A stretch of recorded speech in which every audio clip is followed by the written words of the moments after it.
آج یکم شوال مکرم کا دن ہے اور اسے اسلامی تاریخ میں عید الفطر کے نام سے یاد کیا جاتا ہے۔ عید کہتے ہیں پلٹ کر آنے کو، واپس آنے کو، اور فطر افطار سے ہے، یعنی کہ یہ جو پابندی ہم پہ لگی تھی رمضان کے مہینے میں صبح صادق سے لے کر غروب آفتاب تک کھانے پینے اور جائز ضروریات کو پورا کرنے کے حوالے سے، وہ آج کے اس دن سے اٹھ جاتی ہیں۔ اسی لیے اس دن کو عید الفطر کہا جاتا ہے۔ عید الفطر کی خوشی کی کیا وجہ ہے کہ مسلمان اس میں خوشی مناتے ہیں؟ اس سے پہلے میں آپ کو بتاتا چلوں کہ ہر قوم، ہر قبیلے، ہر مذہب کا کوئی نہ کوئی خوشی کا تہوار ہوا کرتا ہے۔ جیسے کرسچنز ہیں، ان کی خوشی کا دن وہ ہوتا ہے جس دن حضرت عیسیٰ پیدا ہوئے تھے، 25 دسمبر کو۔ حالانکہ یہ تاریخی حوالے سے یہ بات غلط ہے، لیکن چلیں جو وہ کہتے ہیں۔ اسی طرح یہودی جو ہیں، وہ جس دن حضرت موسیٰ علیہ السلام کو فرعون کے لشکر سے نجات ملی تھی اور فرعونی غرق ہوئے تھے، اس دن کو اپنی خوشی کا دن مناتے ہیں۔ اسی طرح ہندو ہیں، وہ اپنے کسی نہ کسی تہوار کو مناتے ہیں۔ تو کہنے کا مقصد یہ ہے کہ جتنے بھی مذہب ہیں وہ کسی تاریخی پس منظر پر اپنا خوشی کا دن ان کا تعلق رکھتا ہے، لیکن مسلمانوں کی جو خوشی کا دن ہے اس کا ثمرہ اور اس کا جو نتیجہ ہے وہ اس کے اسی مہینے کے ساتھ منسلک ہوتا ہے۔ دو خوشیاں ہیں نا مسلمانوں کی، ایک عید الفطر کی خوشی اور دوسری عید الاضحیٰ کی خوشی۔ عید الفطر کیوں منائی جاتی ہے؟ کیونکہ اس مہینے میں، رمضان کے مہینے میں، اللہ نے مسلمانوں سے بہت بڑی عبادت لی، یعنی رمضان کے روزے رکھوائے۔ اب اس کے اختتام پر مسلمانوں سے اس کی خوشی منا رہے ہیں، اس سے خوشی کا اظہار کروایا جا رہا ہے کہ آپ اللہ کا شکر ادا کرو کہ اللہ نے اتنا قیمتی مہینہ آپ کو عطا کر دیا۔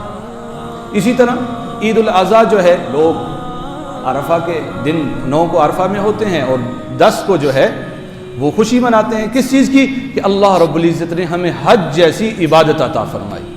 تو مسلمانوں کی خوشی کا تعلق جو ہے وہ کسی تاریخی پس منظر سے نہیں ہے، بلکہ ان کی عبادات سے تعلق رکھتی ہے۔ تو یہاں پر ایک بات یہ پتہ لگی کہ مومن کی خوشی اللہ کی عبادت میں ہے، کہ وہ جس حال میں بھی ہو وہ اللہ کی عبادت سے خوش ہو سکتا ہے اور کسی چیز سے خوش نہیں ہو سکتا۔ اس میں اللہ رب العزت نے بندے سے عبادات لی ہیں، وہ تراویحوں کے طور پر بھی ہیں، وہ روزوں کے طور پر بھی ہیں، اور ذکر و اذکار اور قرآن کی تلاوت کے طور پر بھی ہیں۔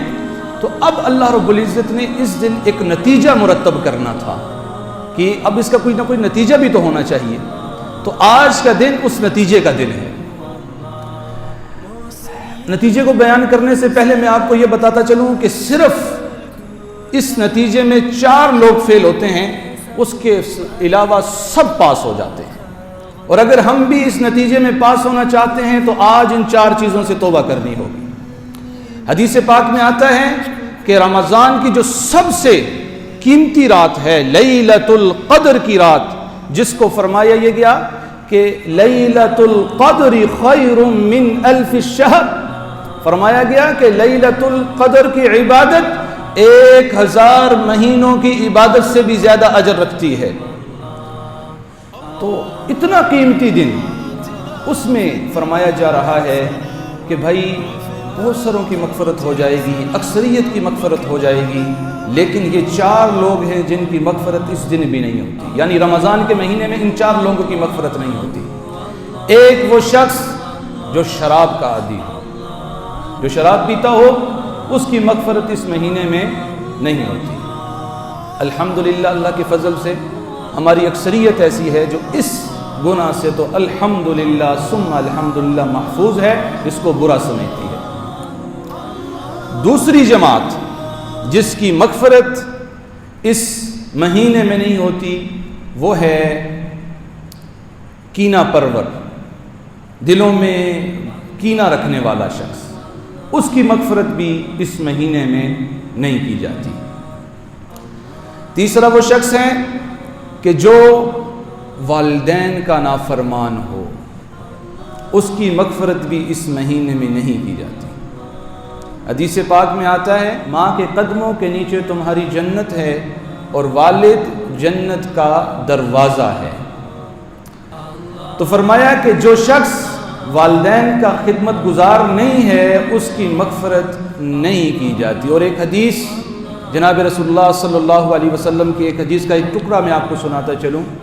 ایک مرتبہ جناب رسول اللہ صلی اللہ علیہ وسلم مسجد میں آتے ہیں، مسجد نبوی کا صحن ہے، اور رسول اللہ صلی اللہ علیہ وسلم مسجد میں منبر پر پہلا قدم رکھتے ہیں، جمعے کا دن ہے، قدم رکھنے والے جناب رسول اللہ ہیں، اور اس وقت ایک بد دعا فرمائی جاتی ہے، اور وہ بد دعا یہ فرمائی جاتی ہے نہ اس شخص کا ناک خاک آلود ہو کہ جس کو والدین بڑھاپے کی عمر میں مل گئے اور وہ اپنی مغفرت نہ کروا سکا۔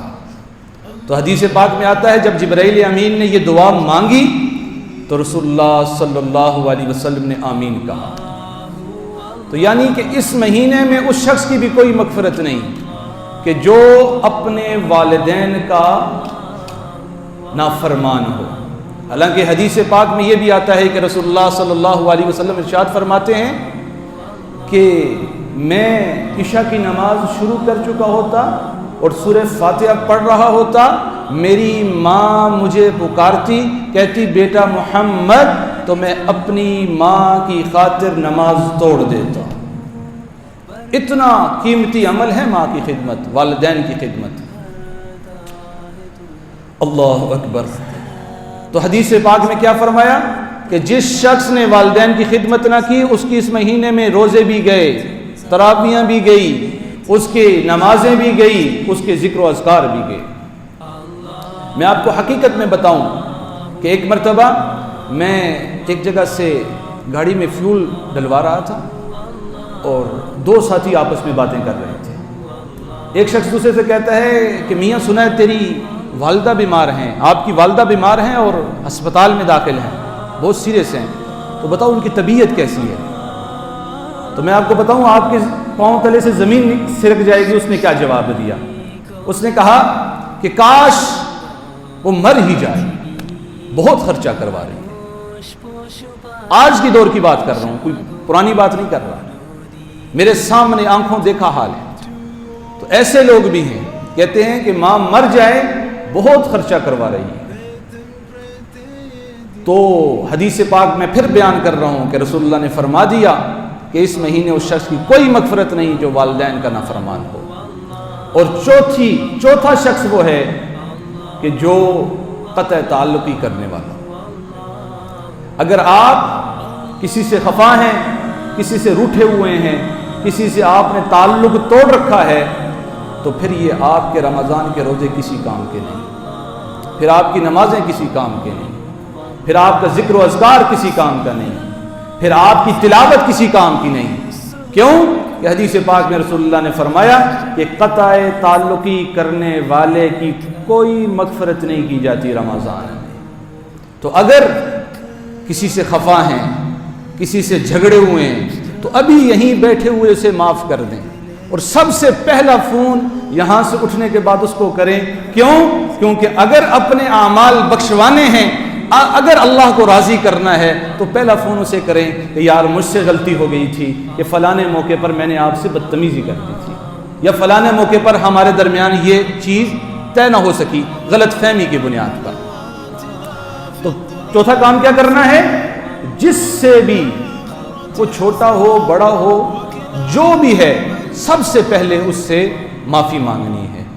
اور حدیث پاک میں آتا ہے کہ جو شخص یہ 4 کام نہیں کرتا، عید کا دن آتا ہے تو اللہ رب العزت فرشتوں سے فرماتے ہیں کہ فرشتوں بتاؤ ان مزدوروں کی کیا اجرت ہونی چاہیے جو اپنا کام پورا کر چکے ہوں، یعنی رمضان کے روزے رکھ چکے ہوں، تلاوت کر چکے ہوں، عبادات کر چکے ہوں، اور اب عید کے دن میرے سامنے بیٹھے ہوں، بتاؤ ان کا اجر کیا ہونا چاہیے؟ تو فرشتے فرماتے ہیں اللہ رب العزت اے ہمارے خالق، اے ہمارے مالک، ان کا اجر تو یہ ہے کہ ان کی مزدوری ان کو پوری پوری دے دی جائے۔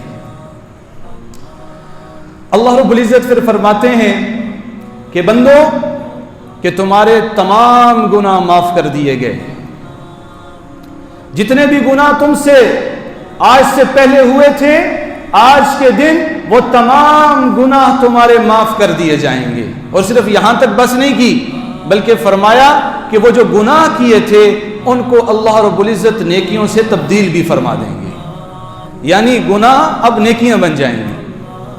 تو اللہ رب العزت کا فضل کہ اللہ نے یہ ہمیں آج کا دن دیا، عبادات کی توفیق دی، اللہ رب العزت کا ذکر اور تلاوت، قرآن کی تلاوت کی توفیق عطا فرمائی۔ تو اس پر میں اپنی بات مکمل کرتا ہوں کہ آج کے دن ہمارے دل اللہ کے فضل بالکل صاف ہو چکے ہیں، الحمدللہ، سب کہہ رہے ہیں الحمدللہ۔ لیکن یاد رکھیے گا اب اس سفید کپڑے کو ہم نے صاف بھی رکھنا ہے، یہ نہ ہو کہ یہاں سے ہم نکلیں تو سب سے پہلے اس سفید کپڑے کو گندا کر دیں۔ اب جب کبھی بھی گناہ کا موقع ہے، دیکھیں ایک ترتیب سے گزر چکے ہیں، نمازیں بھی ہم نے پڑھ لی، ذکر و اذکار بھی کر لیا، تلاوت بھی کر لی، اپنے خالق کو بھی منا لیا، اور خالق نے بھی کہہ دیا کہ میں نے تمہارے گناہ معاف کر دیے ہیں۔ تو اب ہم نے ایک کام کرنا ہے کہ اب اس دل کو میلا نہیں ہونے دینا۔ جب گناہ کا موقع آئے تو گناہ سے رک جانا ہے، کیوں کہ یار یہ نہ ہو کہ یہ پہلا دبا لگ جائے۔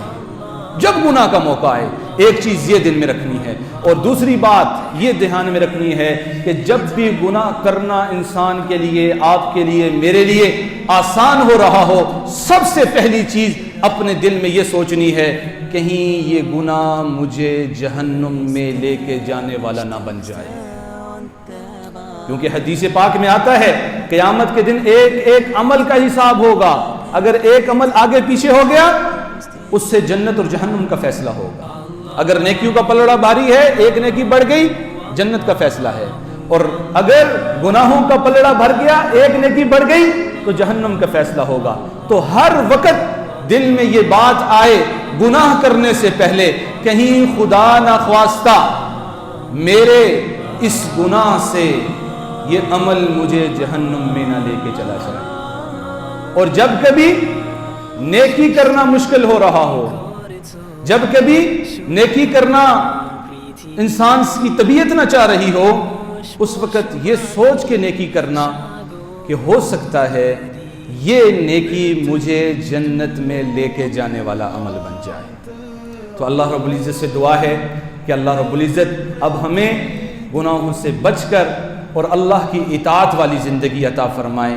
اللہ رب العزت ہماری آج کی عبادات کو قبول فرمائیں، اور جتنی عبادات ہم نے رمضان میں کی ہیں اللہ وہ تلاوت کی صورت میں ہیں، وہ قرآن کے پڑھنے کی صورت میں ہیں، وہ ذکر و اذکار کی صورت میں ہیں، وہ تراویحوں کی صورت میں ہیں، یا وہ روزوں کی صورت میں ہیں، اللہ سے دعا ہے اللہ رب العزت ان کو قبول فرمائیں۔